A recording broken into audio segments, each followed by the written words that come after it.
Queen of the Damned. Queen of the Damned, we remember. Nice lady. Some didn't think so. I thought so. Nice lady. Great pair of tits. Trump wouldn't say that. Yeah, he's never said He's a gentleman. He's a gentleman. Crass. No, yeah. Oh, wait a minute. Yeah. Queen of the Damned. The late, great Hannibal Lecter. I can't wait till we do those. One of these days. That'll be a lot of fun, actually. Hannibal, the late, great Gaspar Ulliel. Manhunter. The ones with Anthony Hopkins. Hannibal Rising. Hannibal Rising, yeah. The frickin' TV show everyone loves. Did you know Gaspar Ulliel is dead? Yeah, of course I know that. Okay, just making sure. Well, how? Okay, if you know the name Gaspar Ulliel, you know he's dead. I saw his grave in Paris. Père Lachaise. That's beautiful. It was beautiful. That is beautiful. Yeah. He's a good actor. Hannibal Rising. Was he Perfume? A couple of movies. He might have been. He might have been Perfume. Perfume. Is it? Or Is it that him? Ben That's Ben Whishaw. Whishaw. Unfortunately, still alive. Not for long. Ooh. I'm coming for you. The Council of Bens is coming for you. Yeah. You crossed the line. Queen of the Damned. R.I.P. Aaliyah. Yeah, this episode, like the film Queen of the Damned, is dedicated to Aaliyah. Aaliyah, yeah. It is crazy that a movie this like fucking piece of shitty, piece of dog ass movie, cuts to black, immediately fades up in memory of Aaliyah. Damn, that's too bad. It's her last great artistic statement. I guess so. She's actually, I think, out of all the elements of this movie that are quite poor, she's not bad. She's not bad. She's not a big character, really, despite being the titular Queen of the Damned on the poster and all this stuff. And in the trailers, and the big, she's like the big bad or whatever. But she's not really like in it very much. Well, yeah, we're gonna get into it. This movie has a really weird structure. We're gonna spend 3 hours on Queen of the Damned. It's gonna be the most comprehensive discussion on Queen of the Damned that anyone's had since 2002, probably forever. Yeah. Age ain't nothing but a number, and her age is 2000. That's right. That's right. That is very right. No. Yeah, that's actually more right than you've ever been before about anything. R. Kelly's still very much alive. It's a cruel world, isn't it? Yeah, that she, who is much more talented than he, is dead in a horrible flaming plane crash. Awful. Yeah. And that R. Kelly is still alive, although... Albeit... in prison. Actually, you know what? I'm going to take this all back because I'm glad he's alive and facing, finally, justice for his many, many crimes. Numerous crimes. Yeah. So maybe that's good. Maybe it's good that he didn't die in a plane crash and not... What are we talking about here? What are we talking about? Queen of the Damned? What are we doing an episode of Queen of the... It's still my birthday. We're recording this right after Interview with the Vampire. Jordan has left because he has not seen this movie. And good for him. It's how Ben wanted to spend his birthday. Is it how Ben wanted to spend his birthday? Duology and a duology of Coors Light. Yeah, that's right. Yeah. Alex got... I specifically requested 2 Coors Lights, and I appreciate that they're tall boys because you're right. This is way better. 2 tall silver bullets. Oh, I like Coors Light. I'm a simple man. I like Coors Light too. Like it's simple man. Yeah. I may come on to this movie podcast and talk a bunch of highfalutin, pretentious crap. You throw around a lot of fancy names. I talk a lot about Spielberg, Scorsese, Cruise, Tom Cruise. I use a lot of fancy cinema terms such as mise en scène, camera. Lighting, yep. But we're simple people. We are simple people at heart. Simple pleasures, yeah. Yes, exactly. I'm going to drink this beer. I'm going to go home. I'm probably going to... Maybe I'll eat sushi. Maybe I'll eat a pizza. Whoa. Maybe... And you know what I'm probably going to do? I'm probably going to fucking yank it. I'm going to fucking... I was thinking that, but I don't want to say it. For your birthday. Happy birthday, Mr. President. Yeah, that's right. President of Franchisees Industries. Yeah. Oh, got to jump ship. All the other executives have literally thrown themselves out of the window. It's Black Monday or whatever. Mm-hmm. Stocks tanking. Every day is Black Monday. But it's going to go up once we cover Queen of the Damned. The movie, everyone... It's going way up. Everyone asked me, like... Because I watched it on Tuesday, which was yesterday, which was the National Day of Truth and Reconciliation. Right. And so, you know, people have been asking me, like, how did I spend my day off? And I was like, well, I watched Queen You of the had Damned. the day off? I wish I had the day off. Yeah, I'm sorry. God damn it. But people are like, Queen of the Damned, what's that? And I'm like, you don't know how how deep I have to dig to, like, drum up their memories of Queen of the Damned. Inevitably, they're like, oh, yeah, Queen of the Damned. I remember this poster. I remember Aaliyah. I remember the sexy trailer. But, like, no one's actually seen this movie. I think we might be the only two people on planet Earth who've actually seen Queen of the Damned. I don't know. Yeah, you're right. Because people our age, like, it might have been a little definitely too young to get into it in the theater legally. Mm-hmm. But was this of interest to any? Didn't this come out and everyone was like, this is pretty bad? Yeah. And you like know, Aaliyah. Okay, all right. Let's get all the dead Aaliyah jokes out here. Let's all have a laugh at dead Aaliyah. I'm surprised I even had one, to be honest. Cruel. Yeah. All you know is cruelty. And malice. Oh, yeah, not to mention malice. Don't forget malice. Sometimes your malice is, I would say, underrated.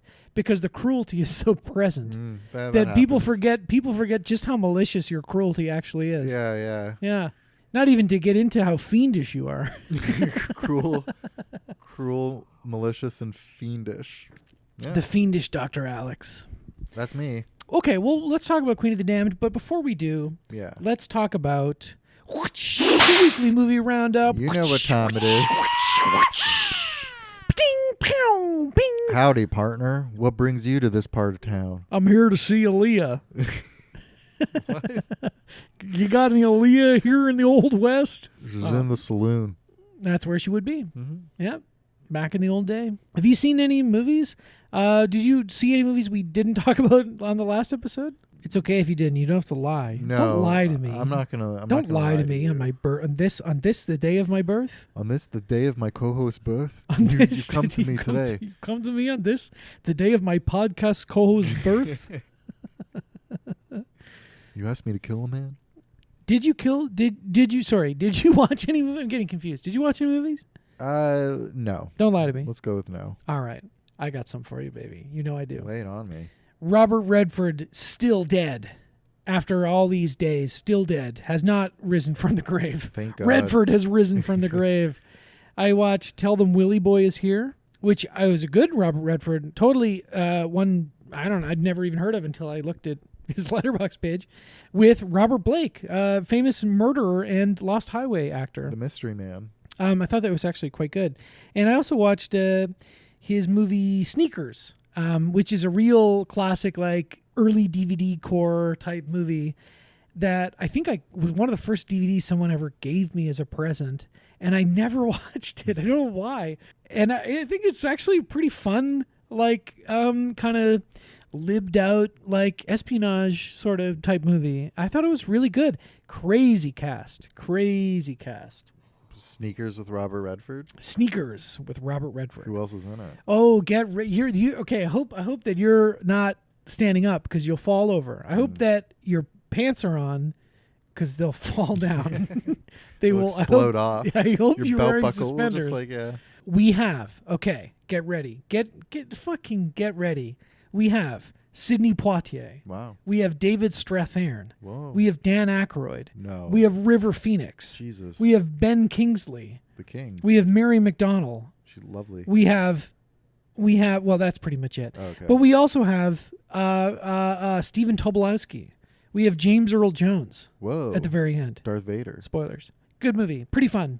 Okay, here we go. WR Mysteries of the Organism. That's a real Criterion movie for you. You should watch that. You'd like that. WR Mysteries of the Organism? Yeah. Just going off of that? I don't know exactly how to pronounce the director's name. Is it Dusan Makavejev? I don't know. I'm sorry. What does the energy harnessed through orgasm have to do with the state of communist Yugoslavia circa 1971? Only counterculture filmmaker extraordinaire has the answers or the questions.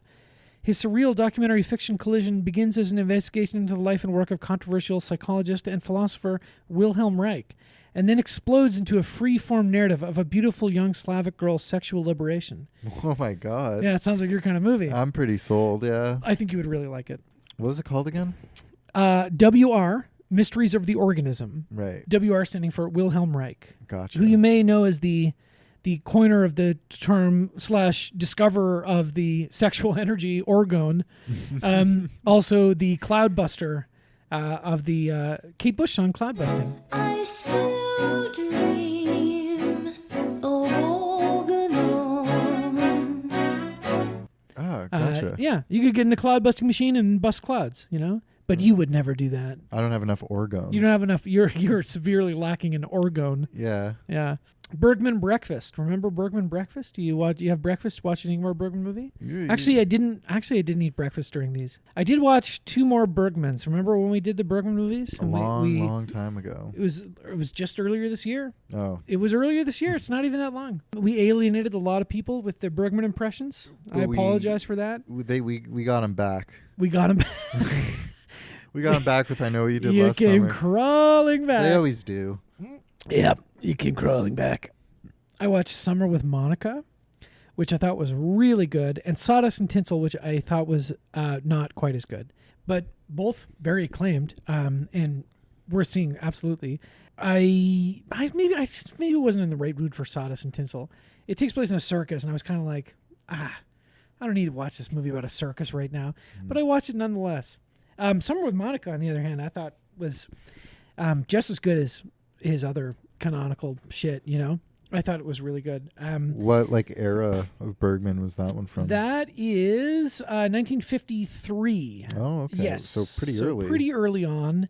And Harriet Anderson's in it, and she gives a great performance. And yeah, I would really recommend that. I mean, that's like, come on, everybody should see all those guys' movies, right? All the Bergmans. all those Bergman guys, any other Bergman guys, Antonioni, whatever, all those guys. You should see those. I prefer Winter with Rachel. Oh yeah, you're trying to be different. No. You're just trying to be different. No. Oh, speaking of Redford, The Way We Were, I watched with him and Barbra Streisand. Corny ass movie. Corny ass bullshit. I've never even heard of it. Corny. I'll tell you that. But I liked watching it. It's really charming. They're really charming in it, and I can see why it was a huge hit, but it's corny. Oh my God. Anyway, that's really all I got to say about that. Remember on the 23rd of September when everyone, do you remember? The 23rd of September when everyone said that the rapture was happening. And by everyone, I mean Christian TikTokers. Were you exposed to this? Like this year? Yeah. But You're tired. I get it. I'm tired too. It's my birthday. You've been partying all night. Yeah, I've had a fucking crazy day. Maybe I'm thinking of another doomsday prophecy. You're thinking about 2012, the end of the Mayan calendar. 2012, but then wasn't there like a date in like October or September when people thought the world was going to end too? Well, this September 23rd, a lot of Christian TikTokers were like, the rapture's happening. It's happening. And I don't know how. I'm not super familiar with the good book, but I'm pretty sure you're not supposed to predict the rapture. I'm pretty sure it is, in fact, unpredictable. It's supposed to catch you by surprise, so you can't like pray beforehand and absolve yourself. Anyway, I was hanging out with Tito that day, and we had a little rapture party. We had hot appies and cold bevies, and we watched Michael Tolkien's The Rapture, which is a movie I really like.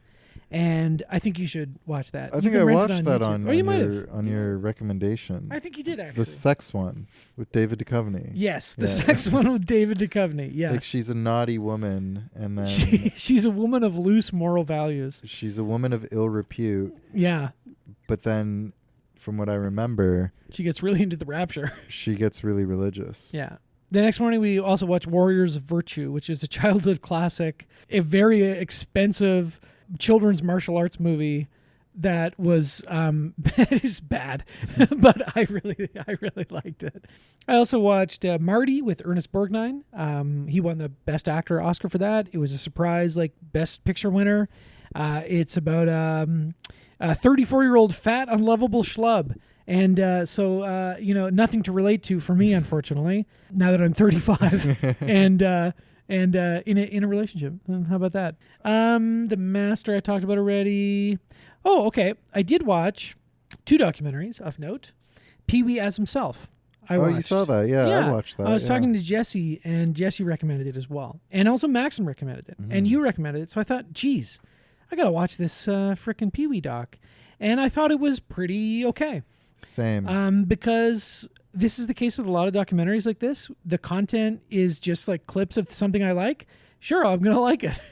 Like, yeah, I watched a bunch of Pee-wee clips. I thought it was great. The form itself of the movie, I don't know. Like, it just seems like, okay, if you're gonna put this like this sort of adversarial relationship you have with the subject of the film, like you should run with that a little bit more. Like why don't you push back a little bit? Why don't you like challenge him a little bit? Because there's lots of stuff to, obviously, you're making this like documentary with the full cooperation of the guy and everything. It's going to be like hagiographic a little bit, right? But why put little bits and pieces of like conflict in there and not really go further? Like there's a clip when he's talking about the fallout of like the porno theater jerk-off incident. He's like, oh, some people were on my side and other people weren't. And they talk about, you should cut to a clip of Phil Hartman on Howard Stern being like, it was disgusting what he did. But he also says something like, well, we had a falling out because he never paid me or gave me credit for this and this and this. And then that's the only time that comes up. Why don't they talk about that more? Like maybe he didn't want to, right? But maybe he should have pushed him. I don't know. How do you make a documentary like this? I don't know. I'm not sure. Yeah, that was kind of like my whole thing when I was watching it. Some people like really took to its form, which, good for them.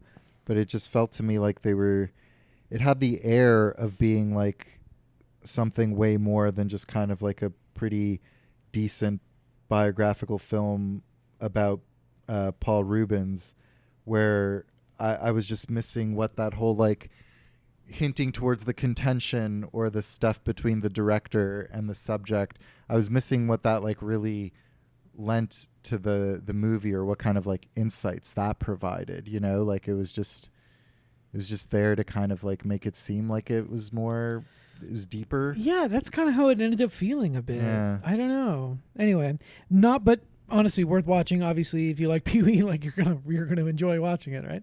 And then I also watched the Smashing Machine documentary. That? The documentary. Okay. The film comes out. It's not out I'm yet. actually going to see it tomorrow. Nice.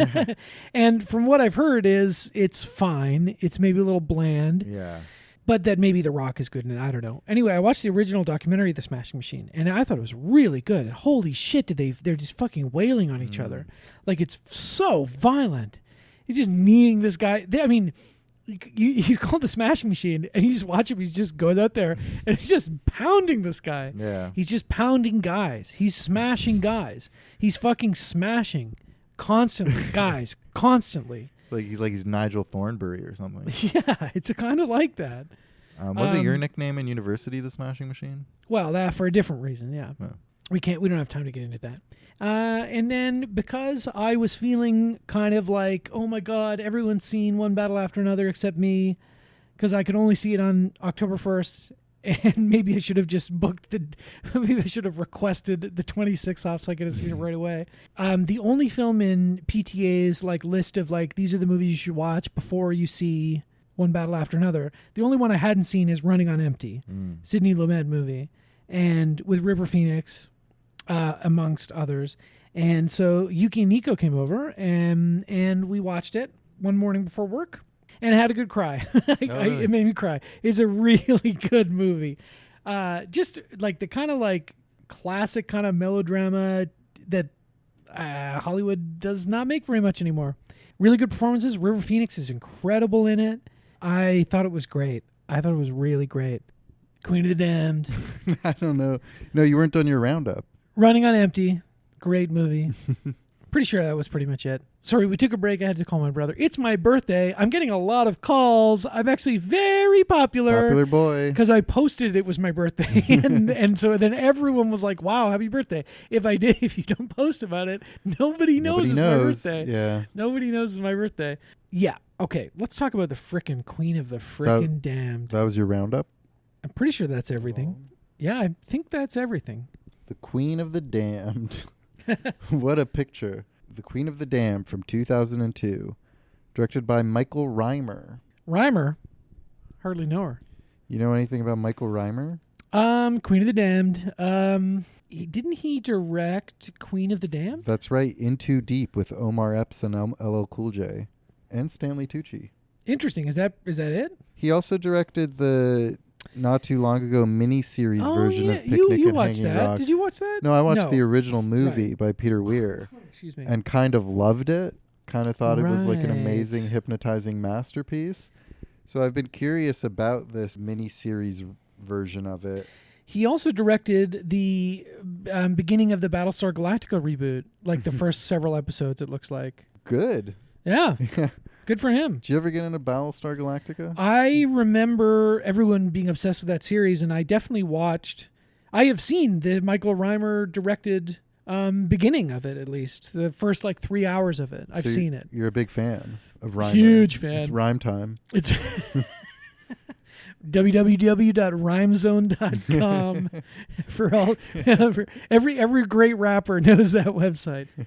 This is from a time, an era, if you will, that I believe Alex and I look upon fondly. Definitely. Because the early 2000s were a coming of age time for us. Quite literally, we were coming all the time. It was that age. We were like 12 going on 13. yeah 11 or 12 for me, going on 13. Oh, right. No, sorry. 11 to 12. Yeah, you're right. Yeah, most my- of 2002, because my birthday, as you know, October 1st. Yeah, I have a late birthday Today, as well. So you have a late birthday. Most of 12. the year we were 11. that was a mental fart. And so the movies that come out at this time, whether we saw them or not, sort of are imprinted on us. Mm-hmm. Seeing the trailer for this all the time and the DVD all the time, The commercials. the commercials, it feels like I've seen it, but I never today until yesterday had actually sat down and watched the movie. That's interesting because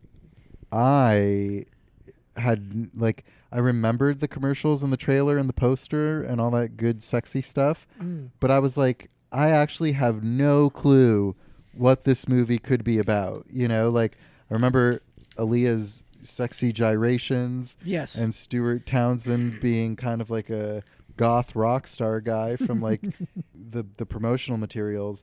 But I was like, what is the content of Queen of the Damned? So I was pretty surprised by what the content ended up being. Because, we just watched an interview with the vampire, obviously. Yeah.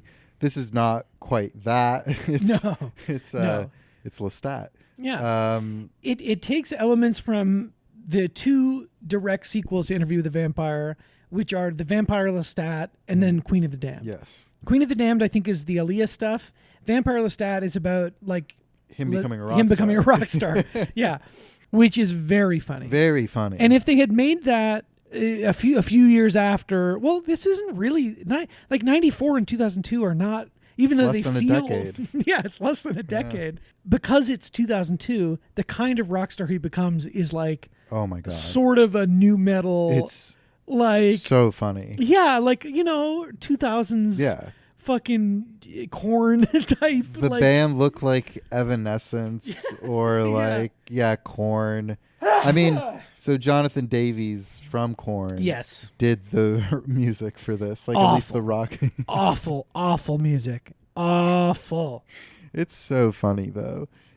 And of the time. Exactly. And this is one thing about this era. The movies are around the millennium, I think there's a nostalgia we have for them because we were alive at the time and little boys and impressionable. But also, they age like a fine wine. If you had watched this in 2002, I don't think it would have... Sure, it would have been corny in a lot of the same ways it's corny now. But hindsight 20 years on this puppy has made it really funny. Yes. Because all this stuff is so dated and feels so of its time, and the effects are similarly right.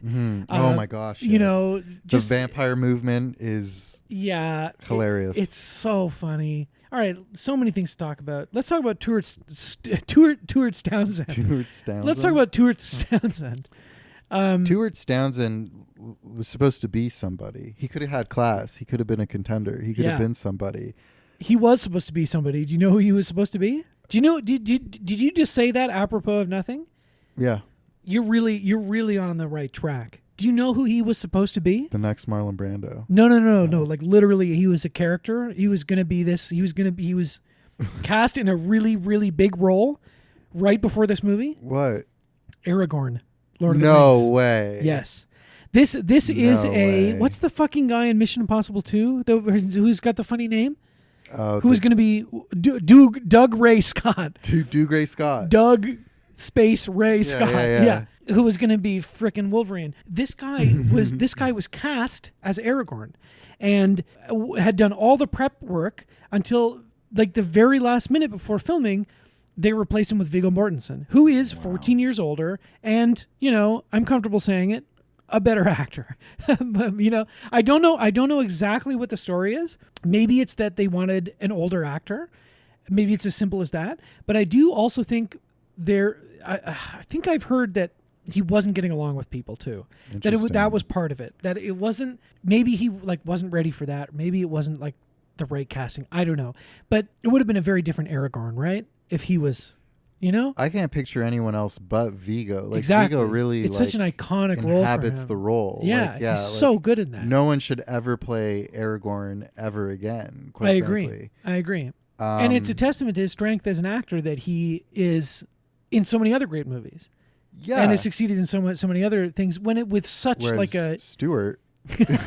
Well, you know what Stuart did after this? I mean, this poor fucking guy, right? I've got his because this is 2002, and filmography guess what's in like 2003 or 4? League of Extraordinary Gentlemen. League of Extraordinary Where Gentlemen. he plays Dorian Gray. Oh, the poor man! Can he not catch a break? And then after that, Ben, his career. Let's just say he goes some years without a movie. Sure. There's 2 movies in 2005, one of which is Aeon Flux. Well, he was dating Charlize Theron for many years. That's how he got the gig. That's how he got the plum Aeon Flux gig. He is a beautiful boy. He's beautiful. Like he was beautiful enough where I was like, now that I know this Lord of the Rings thing, I'm like, well, he must have been pissed that they didn't just transition him to Legolas. He easily could have been Legolas. Easily could have been Legolas. Easily. But Orlando Bloom. Well, and he's great too, isn't he? And without Orlando Bloom, we would have never had, Elizabethtown. Well, you know what? That is, believe it or not, as a Cameron Crowe apologist, I wouldn't say that. Enjoyer, laugher, ironic distance. I have not seen Elizabethtown. Me neither. I keep bringing it up to people. Let's watch it. You keep bringing up Elizabethtown? Several times. Like, stop. At least once or twice with Tito, I've been like, all right, let's watch Elizabethtown. Well, what's the fucking delay? Well, what's the fucking delay? Maybe I'll watch it tonight. Maybe it'll be my birthday movie. I'll watch it tonight. Do it. No, I can't. I gotta watch it with somebody. That's the point. Yeah, you gotta have a laugh. You gotta make someone sit through Elizabeth. You have to force. You have to Ludovico technique somebody into Elizabethtown. Well, this is all like crazy information and important information. Important information. I don't feel as bad for Stuart Townsend knowing that he was dating Charlize Theron. But they didn't work out. Oh, well, that's it didn't a shame. work out. Well, yeah, because Seth MacFarlane stepped in. That's right. I mean, at some point in the continuum, I don't know. Are they together? No. No. Okay. He directed a movie called Battle for Seattle. Battle in Seattle? I don't know. I have not seen that. Okay. But this is Stuart Townsend and Aaliyah. We all know, R&B famed recording pop artist singer. Who died tragically Too young. before the movie ever came out. Yeah. And the movie's dedicated to her. And is anybody else in this that's interesting? No, right? Let me check my no. I don't think so. Oh, Marguerite Moreau. Sorry. Marguerite Moreau is like the other lead, the third lead, basically. And she is known to us because she is in Wet Hot American Summer. Right. And the Mighty Ducks. Yeah. And Smallville. That's right. Okay. the reason to watch this movie at all, if there is a reason, I think if you're a fan of these books, or even if you're just a fan of Interview the Vampire, you're not gonna. This is not gonna satisfy that, because the things that made that movie great, or not great, like listen to the episode, good. The things that we enjoyed about it: Tom Cruise, opulent production design, and it's got some spookiness and some cool visuals, some spookiness, some fun, maybe for the time, novel vampirism. Yes, some camp. Yeah. Some Stan Winston. Something we didn't talk about. Some Stan Winston practical effects where they painted the blue veins on all these actors and everything. Ah, nice. This one is like very low rent, like sequel, not direct to DVD, but feels like it could have been. No, it's too big for that. It is. I know it's too big for that, but it fucking sucks. I know what you mean. And all of the romanticism of the first movie is not present in this movie. Like, because it's so silly. It's just like the first big movie titted is goth GF. Well, kind of like the first movie has Tom Cruise fopping it up, and it's totally ludicrous and ridiculous, and yet you can take it dramatically seriously. Whereas this movie, like, pretty much immediately you're like, okay, well, this is just goofy. You can't take it seriously. No, it's just funny. It is. But not like intentionally necessarily. But that being said, I've brought it up on the pod before. There have been times where I'm watching a movie for this silly podcast, and we come to talk about it, and you're like, this was funny. Like, I had a good time. Yeah. And I'm like, man, I wish I watched it with you because I hated this. This was an instance where I watched this and I, alone by myself, watching movie for pod, I actually had a pretty good time. Like. Okay. It was like it was garish enough, like the early 2000s were. Garish is the right word. Yeah, that it tickled me. Like Ben said, we love that era. You know what I mean? The late 90s to early 2000s, how the very tail end of 1999, that kind of cyber matrixy stuff like bled into the early 2000s is just so funny. And quite right off the bat, we get a narration from Lestat being like, I was depressed, so I went to sleep for hundreds of years or whatever, and until I heard something I liked or something. And that what he heard was, nu metal, which is so funny. Yeah. And he arises from his grave and follows his nose and just finds this they look like fucking Crazy Town, the Come My Lady, Come My Lady, they have nipple piercings and stuff. And he's just he just starts bellowing from the top of a stack of speakers or something. Yeah, and they're like, wow, man. His voice, and he's like, I'm gonna come clean with you, I'm a vampire, but let me front your band. We're gonna become the biggest thing since the beat. It's so funny. Yeah, and he's right. He's so talented, and there's these flashbacks to when he was created first, and he's really good at the fiddle. Yes, and his fiddling. Oh, that's really good. Yeah, or the violin, I guess is maybe it's not actually a fiddle. And he's so good at. He's violin. so good at it that it awakens Aaliyah, who's stuck in a stone statue. She's an ancient. She's an ancient Egyptian. She's the original vampire. Right? Yeah. She's the mother of all vampires. Yeah. The Queen of the Damned, if you will. Oh, I get it. And she's the statue, and he's playing The Devil Went Down to Georgia. yeah. So fast that he encounters these players on the beach, and they can tell he's a vampire because he's shredding so hard. They're this is supernatural shred. And he has to kill them. Of course. And there's a really bad looking effect where Aaliyah, she's a statue, a nice marble statue that looks good, but then the statue's supposed to kind of come to life, so she lifts her hand up and turns it over so he can sup from her wrist. Yeah. And it's just it's just someone's hand with white makeup on it and stuff. With foundation on yeah. it. With clown makeup. Yeah, and so and Aaliyah's not really in it that much, and basically his band becomes like the most successful. It's like the Oasis reunion. Like he's the most successful.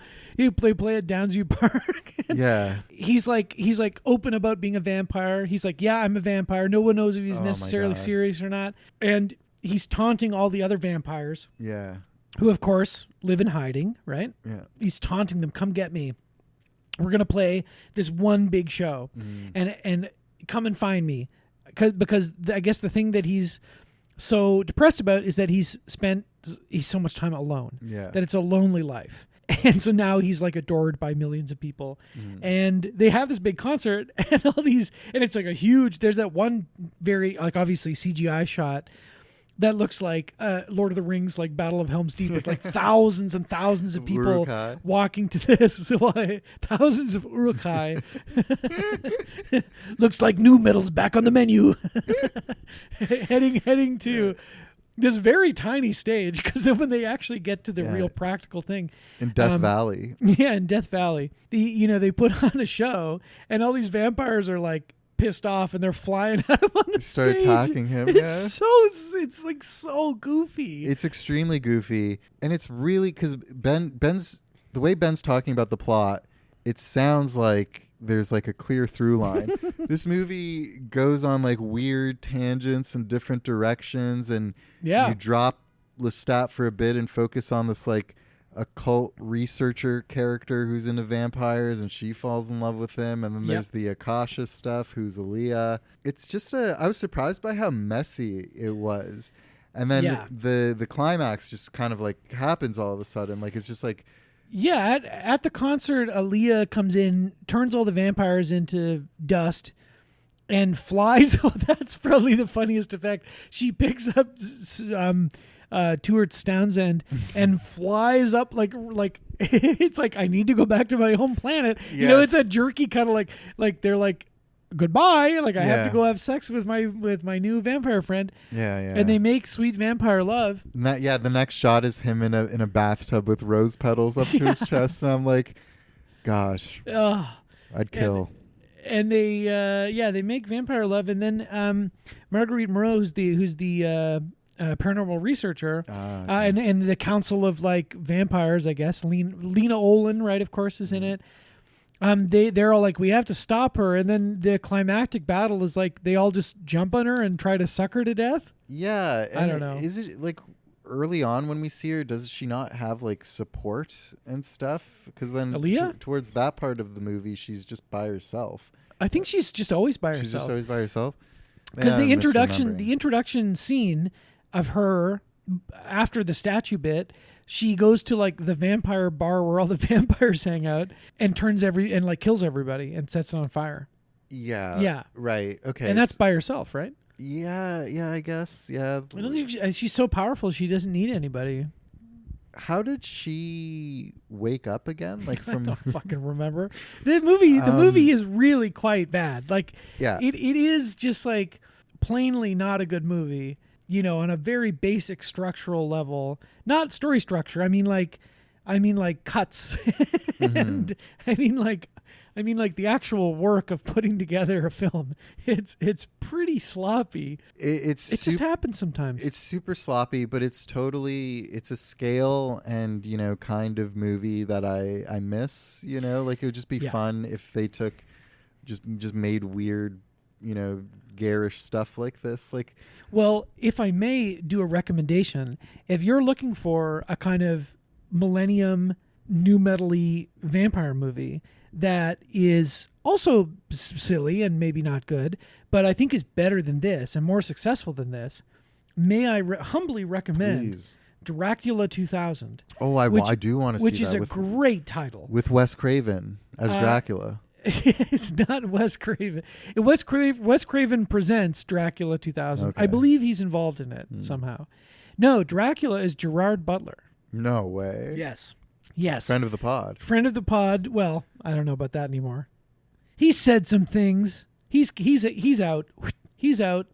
What did he say? I believe. And can you do it in his voice? What is he? I can't do it. I'm Gerard Butler. I believe he's done some like Zionist talking point stuff, like some Is he Jewish? shitty. I don't think so. Just feel strongly about it. I don't know. Maybe we should look this up before I No. tell him he's a fucking. You can't come on the podcast anymore, Jerry. Oh, okay. Yes. Through his attendance at Friends of the Israeli Defense Forces, not an organization you want to be friends of. Through his attendance at these galas, he has helped put over $156 million in the hands of the IDF. So I don't know why. I don't know why I don't know why, but rest in piss. Sorry, Dracula 2000.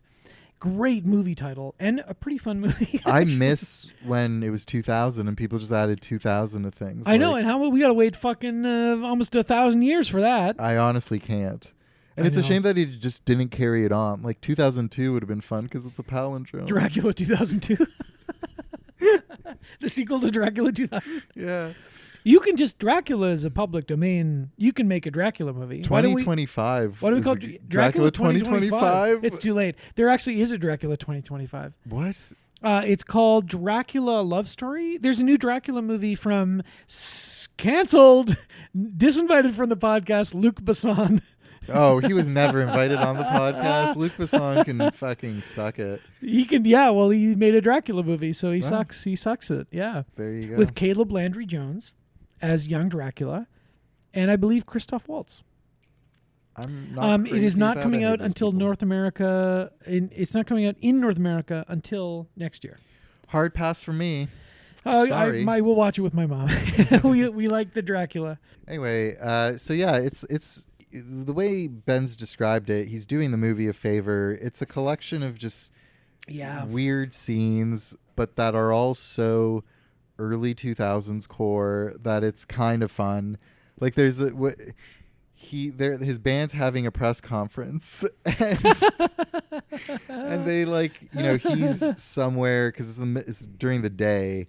He's hiding somewhere and they just kind of have a video screen behind the band and they project his big old head behind them and he's just being so snarky and he's got like a shit-eating grin and he's like, to all the vampires of the world, come out wherever you are. And it's just so like, it's an attitude and a take on like what's kind of like cool. That's just so from that time. And then you see a clip of them playing that interview with volume in like Times Square. The idea being that like Lestat and his band are so big that they're going to like pester everyone in New York in the most obnoxious corner of New York with this fucking interview. And he's talking, he's like revealing vampire secrets and stuff. And he's just so full of it's really funny. And then when you actually hear the music, it's even funnier. It's like Korn solo. But Korn is huge. So there is a world where like maybe these songs were like real giant hits. Yeah, I think the idea that he becomes the world's most famous rock star is very funny. It doesn't really make sense because I guess you're just supposed to think like, okay, it's like a vampire's like siren song or something. It's his magical powers, but the music itself is so silly, and maybe it wouldn't have been quite as silly or dated. Obviously, not as dated back then, but I think even at the time, like.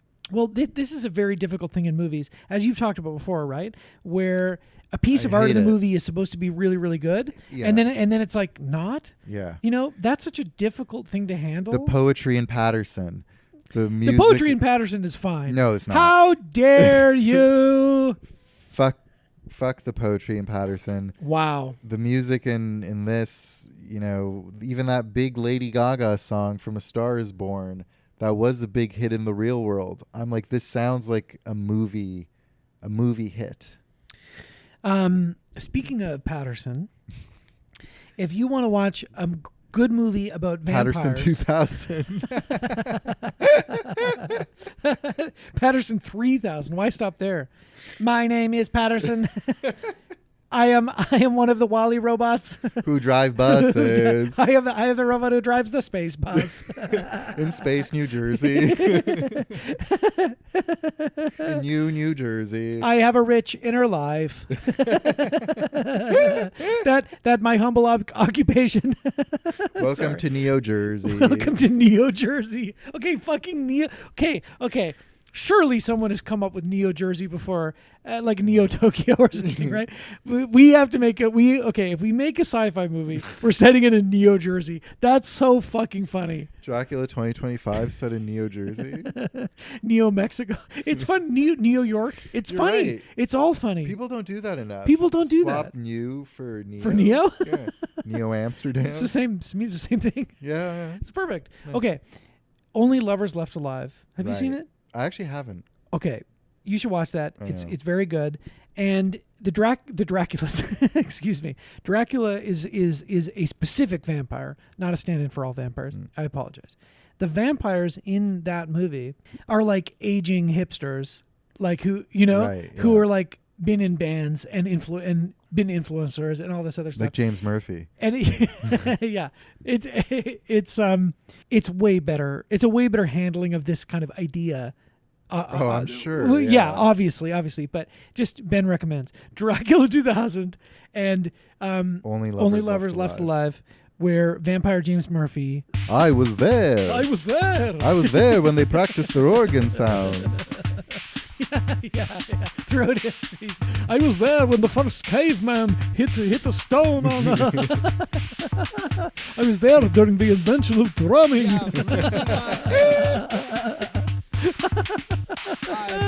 That's good.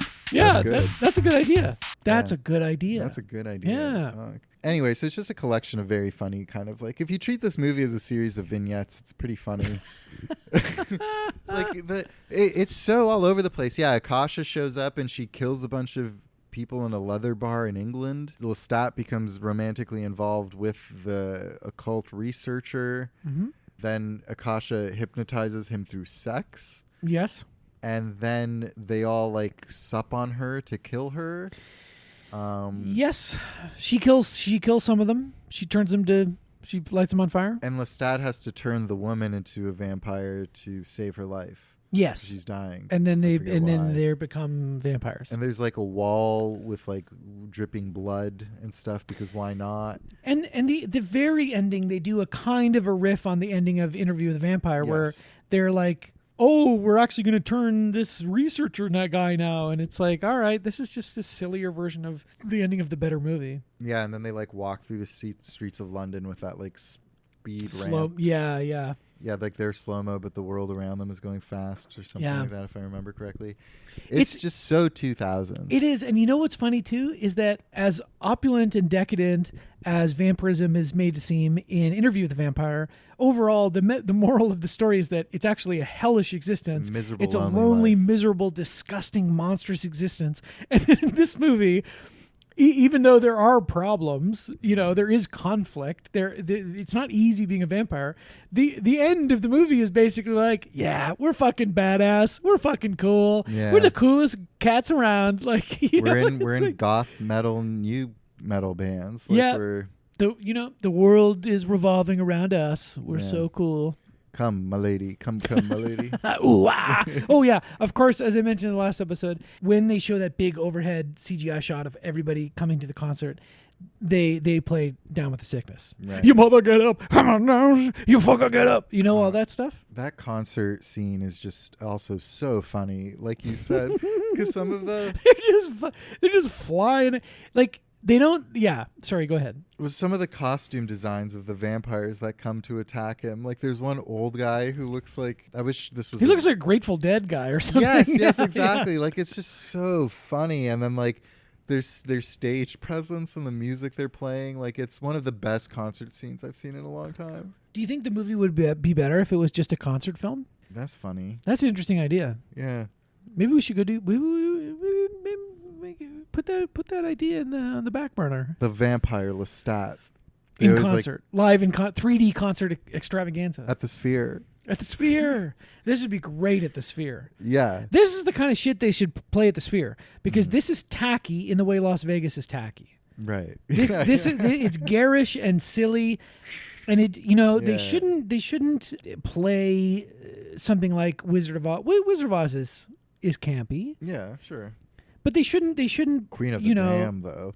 That's what I'm saying. They why besmirch the legacy of a classic by turning it into AI and putting David Zaslav's face on a munchkin? That's disgusting. It's profane. Why would you do that? Fuck around with Queen of the Damned. Put on a giant Queen of the Damned. Yeah. You charge $500 to see Queen of the Damned on a big Sphere. I don't know. I think we come up with a lot of great ideas on this show. You're freaking on fire. One of these is gonna hit. One of these are gonna strike. I know the guy who owns and operates the Sphere follows me on Twitter.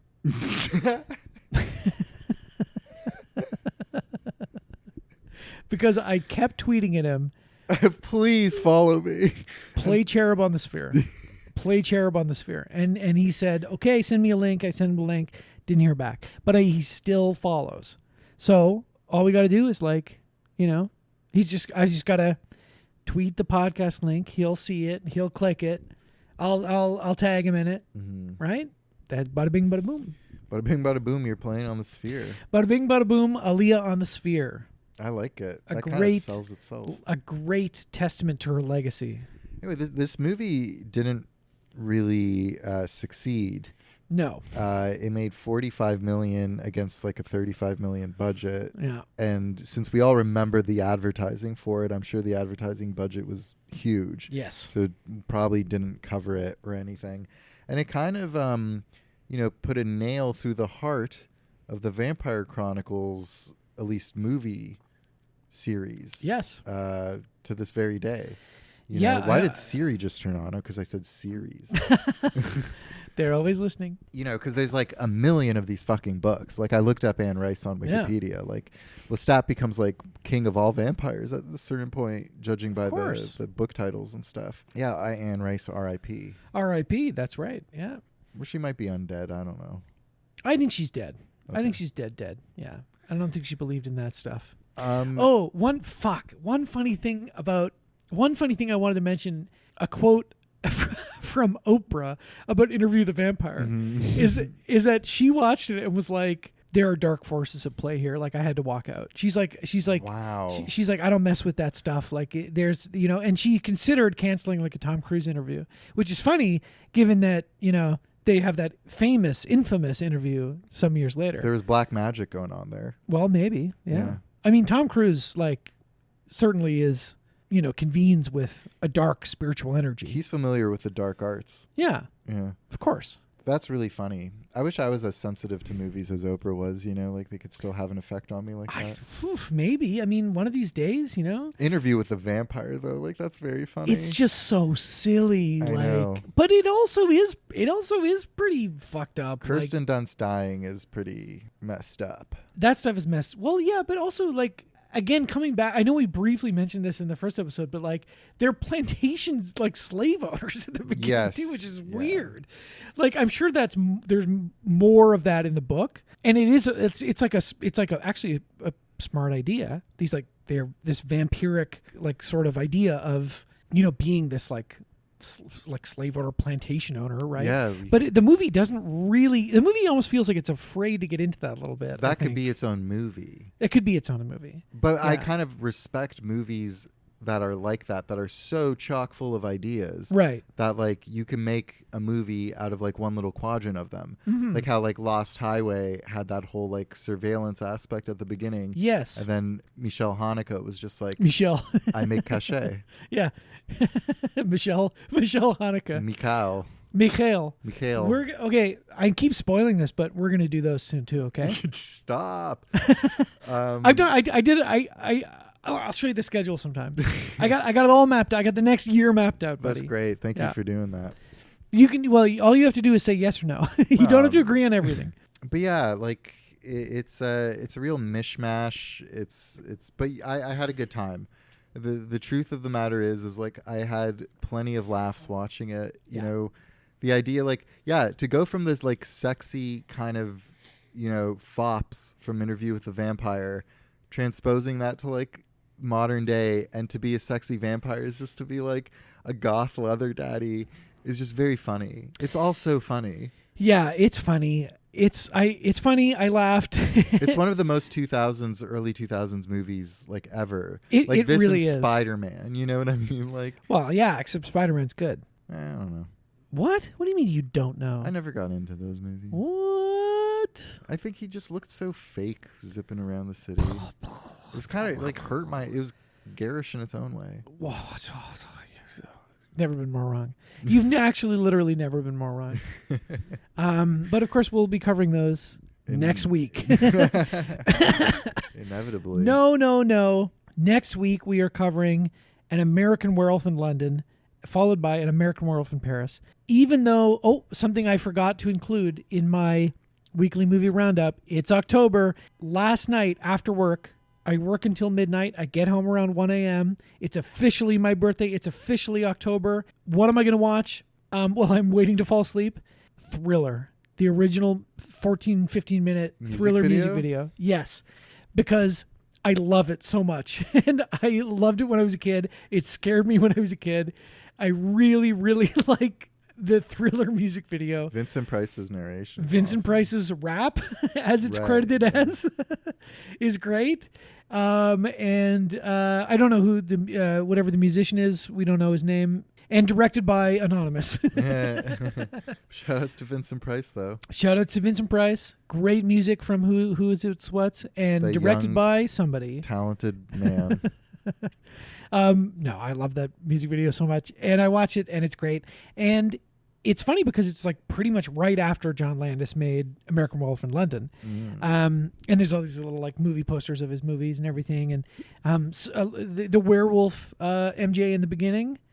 Shout out the other MJs, not Mary Jane, our devoted listener, but unfortunately the most famous MJ, Michael Jordan. Michael Jordan. Let's talk about him. Let's get it all out here. Those Chicago Bulls. Let's get it out here. Let's talk about the controversy. He was not as good at baseball as he was as he was at basketball. Hot take. Hot take. I'm gonna say it, and the only reason I know that is not because of sports. It's because of Space Jam.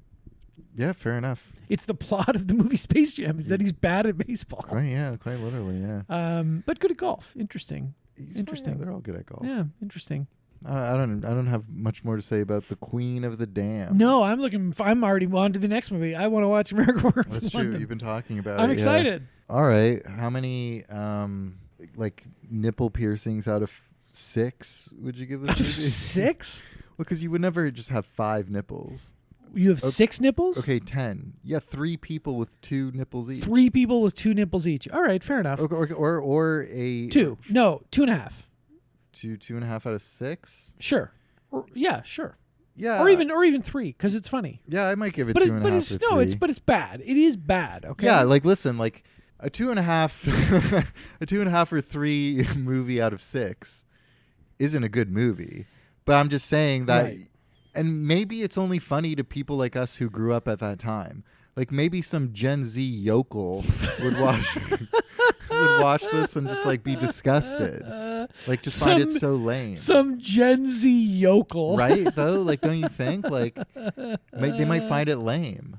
But we find it funny.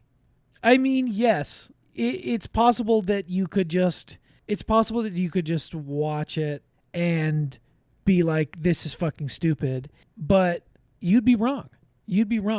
Because what am I saying? It's the stupidest movie ever made. It's down there. No, I'm just saying if you're a Gen Z yokel who's like, this fucking sucks. Oh, I see. Yeah, okay. You're right, buddy. Congratulations. You identified a bad piece of shit. Jackass. Yeah, way to go.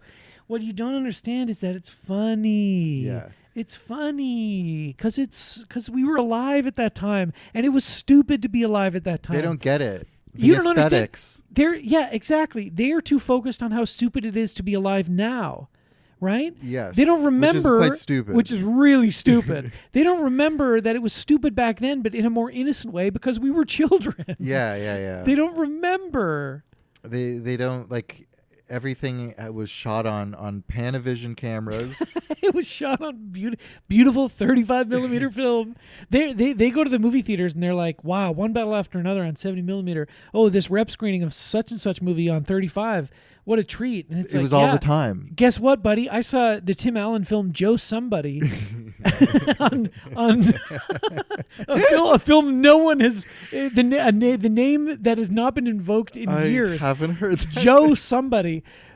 I saw that in a beautiful 35 millimeter print. That is Cherub Slayer's favorite movie. Is Joe Somebody. It made an impression because he saw that and he's like, yeah, you know what? When I grow up, I'm going to be Joe Somebody. I'm going to harass. I'm going to harass Ben Turnbull. All right. Well, if we're going to rank the Vampire Chronicles movies, I'm going to put Interview with the Vampire number 1. Number 2 is Queen of the Damned. I'm going to very comfortably agree with you. Yeah. Yeah. Very comfortably. Yeah. But you know what? They're kind of fun. It'd be a fun double feature even. It would be. Vampires are fun. They're fun. Yeah. There are a lot of bad vampire movies. It's a fun idea. Vampires? Vampires are fun. Yeah. Yeah. We ever do that great bit of Jordan's discount? Doesn't ring a bell. I am discount. This is my discount. Yeah,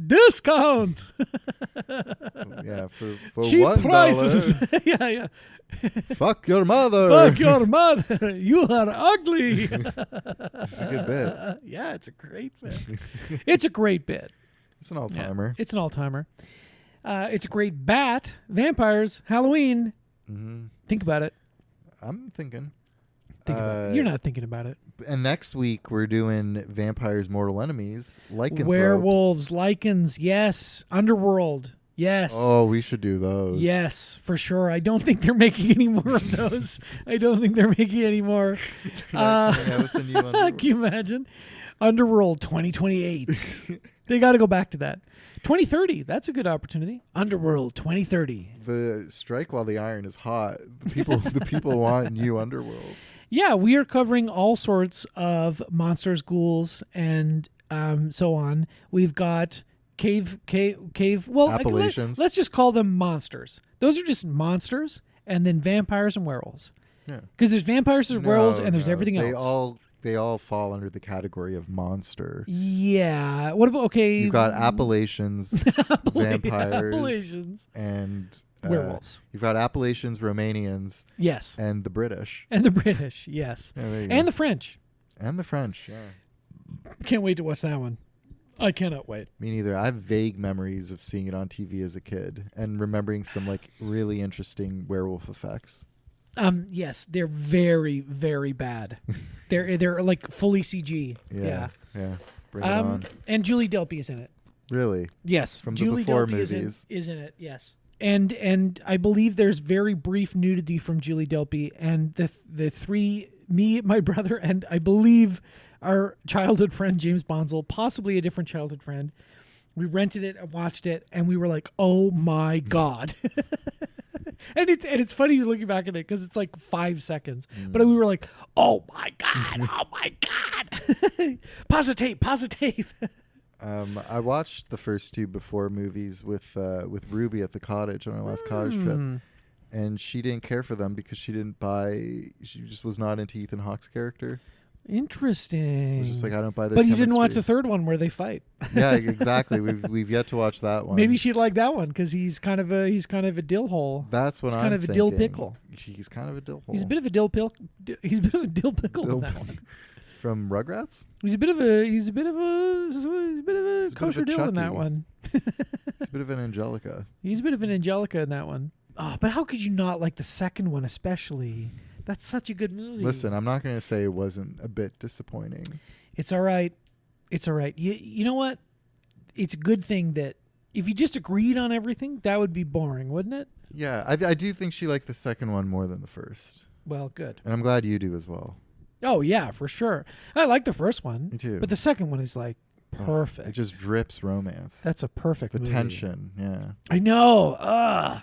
You're not going to get on the plane. Makes me want a soft serve ice cream. He's not going to get on the plane because they fucking smash after, man. I get it.